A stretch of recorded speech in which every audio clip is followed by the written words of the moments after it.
एक राजा था जिसके 3 बेटे थे। जब वे बड़े हो गए तो राजा ने उनसे कहा कि उन्हें अपनी अपनी पत्नी ढूंढकर लानी है, लेकिन शर्त यह है कि वह पत्नी एक ही दिन में सूत काटकर कपड़ा बुने और उससे एक कमीज सिलकर दिखाए, तभी वह उसे अपनी बहू मानेगा। राजा ने अपने सभी बेटों को एक एक घोड़ा दिया और वे अपनी अपनी पत्नी खोजने निकल पड़े। कुछ दूर जाने के बाद दोनों ने अपने छोटे भाई को छोड़कर आगे बढ़ गए। छोटा भाई सोच में पड़ गया कि वह आगे जाए या वापस लौट जाए। उदास होकर वह घोड़े से उतरकर घास पर बैठ गया और रोने लगा। रोते रोते अचानक उसकी नज़र घास पर हिलती हुई सफ़ेद चीज़ पर पड़ी। वह चीज़ नन्ही सी लड़की निकली। लड़की ने कहा, मैं छोटी सी गुड़िया हूँ और यहाँ घास पर रहती हूँ। तुम यहाँ क्यों आए हो? राजकुमार ने अपनी कहानी सुनाई और पूछा, क्या तुम एक दिन में सूत काट कर कपड़ा बुनकर एक कमीज सिल सकती हो? अगर हाँ, तो मैं तुमसे शादी कर लूँगा। मैं अपने भाइयों के व्यवहार से दुखी हूँ और आगे नहीं जाना चाहता।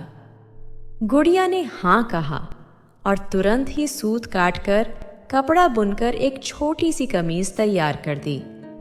राजकुमार उसे लेकर महल की ओर चल पड़ा। उसे शर्मिंदगी हो रही थी क्योंकि कमीज बहुत छोटी थी, लेकिन राजा ने उसे विवाह की अनुमति दे दी। राजकुमार गुड़िया को लेने वापस गया। उसने गुड़िया से घोड़े पर बैठने को कहा, लेकिन गुड़िया ने कहा, मैं अपने 2 चूहों के पीछे चांदी की चम्मच बांधकर उसमें बैठकर जाऊंगी।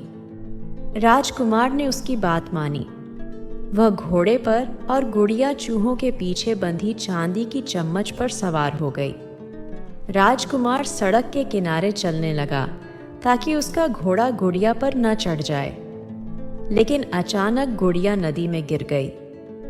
जब वह नदी से बाहर आई तो वह राजकुमार के समान बड़ी हो गई। राजकुमार बहुत खुश हुआ।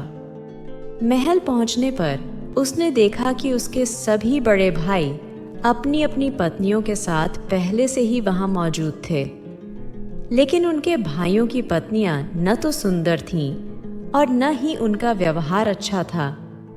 जब उन्होंने अपने छोटे भाई की सुंदर पत्नी को देखा तो वे सभी जलन महसूस करने लगे। राजा को जब यह पता चला कि बड़े भाइयों ने छोटे राजकुमार के साथ दुर्व्यवहार किया है, तो उसने उनकी निंदा की और छोटे बेटे को गद्दी सौंप दी। छोटे राजकुमार और गुड़िया का विवाह धूमधाम से हुआ। अब छोटा राजकुमार राजा था और गुड़िया रानी। दोनों सुखपूर्वक रहने लगे।